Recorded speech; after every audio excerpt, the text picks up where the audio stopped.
nagkakaganyan? Di kita maintindihan. May nagawa bang kasalanan?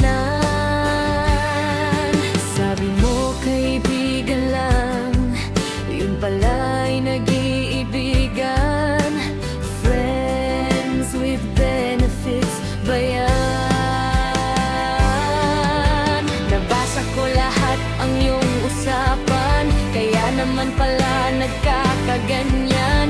May pag-good night at goodbye kiss ka pa.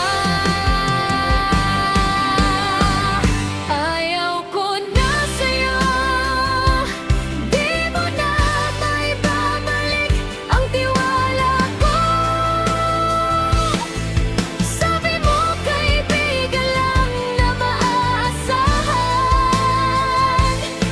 Kapag wala ako, siyang lagi mong kasama. Friends with benefits pala.